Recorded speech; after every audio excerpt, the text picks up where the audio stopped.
Welcome to this short video highlighting Chapter 12 of Bob Cochran's second book, Hyperdimensional You, Surfing the Shift Towards Mastery.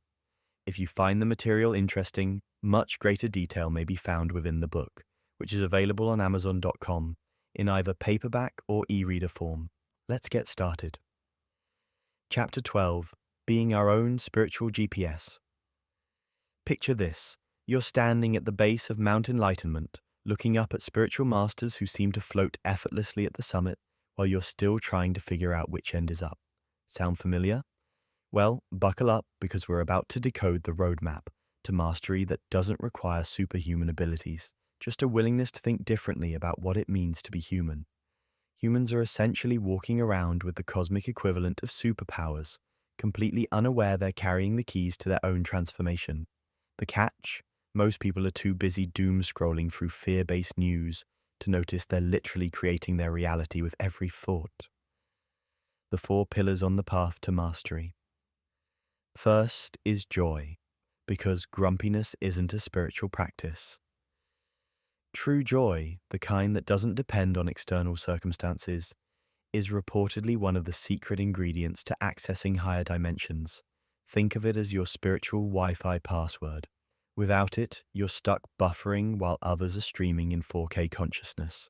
The modern world seems designed to keep people stuck in what could be called emotional flatland, that grey zone between mild irritation and existential dread.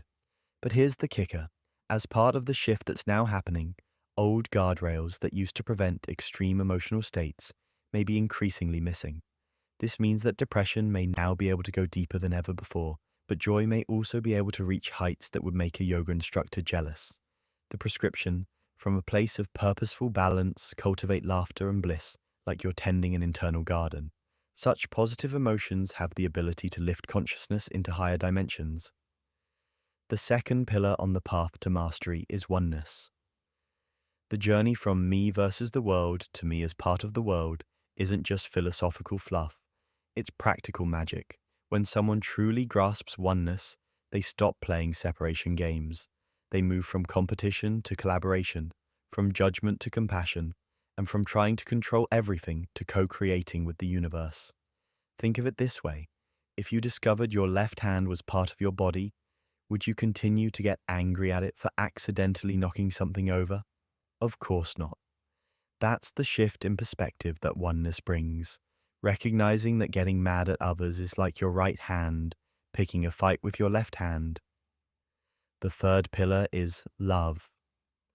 When spiritual texts talk about love, they're not referring to the I love pizza variety or even the I love you honey kind. They're talking about the industrial strength, universe-moving, reality-altering force that makes flowers grow where enlightened beings have walked. Love is the frequency that grants access to unlimited information and energy from what's called the quantum field. It's like having a cosmic credit card with unlimited spending power, except instead of buying stuff, you're purchasing miracles, synchronicities, and healing. The practical application: every act of kindness apparently builds a personal quantum battery that provides energy for consciousness to alter physical reality. Grandmothers who seem to have endless energy, they've been building their quantum battery, one act of kindness at a time for years. The fourth pillar is truth. The ability to distinguish authentic truth from clever narratives is a survival skill. But here's the twist. Truth with a capital T isn't just about facts and information. It's about seeing through the illusions that keep people trapped in fear-based thinking. The shift toward higher consciousness apparently includes an upgrade in humanity's built-in truth detector. Those who tune their inner compass to truth, rather than to whatever's trending on social media, find themselves naturally gravitating toward authentic information, relationships, and experiences. Sovereignty of thought. Thoughts aren't just random mental chatter. They're the steering wheel for consciousness, determining which version of reality someone experiences moment by moment. Imagine wearing augmented reality glasses that show how every thought moves someone up or down a sliding scale of potential outcomes. Positive, loving thoughts. The display shows the universe practically falling over itself to deliver beneficial synchronicities. Fear-based judgmental thoughts. The display reads, "If it weren't for bad luck, you'd have no luck at all." Every thought causes a dimensional shift, moving someone's focus from one version of reality to another.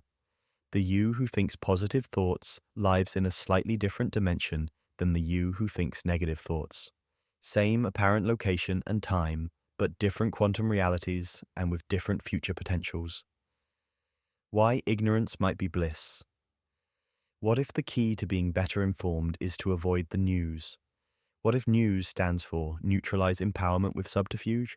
By focusing only on the few fear-promoting catastrophic events among millions of ordinary or positive events, news media is doing a pretty good impression of purposely trying to make people more fearful, less intuitive, less empowered, and more easily controlled. The alternative, a 30-day news fast during which people typically discover they're actually more accurately informed, not less. Information finds its way to them naturally, but without the weaponized fear-based vibration that dampens intuition and spiritual perception. Light workers versus shadow workers. Light workers focus on bringing more heaven to earth through positive thoughts, compassion, and conscious intent. Shadow workers unconsciously spread fear, judgment, and separation. The interesting twist? The same shadow narratives that seem designed to create fear can actually point toward truth if someone knows how to read the shadows. Consciousness ends at death points to the truth that consciousness never ends. We're born dirty and should fear judgment points to we're born magnificent, with constant access to divine love. Light workers learn to use shadows to find the light, while shadow workers get lost in the shadows themselves. The physics of miracles when consciousness meets matter. Perhaps the most fascinating aspect of this whole framework is how it bridges ancient spirituality with cutting-edge physics.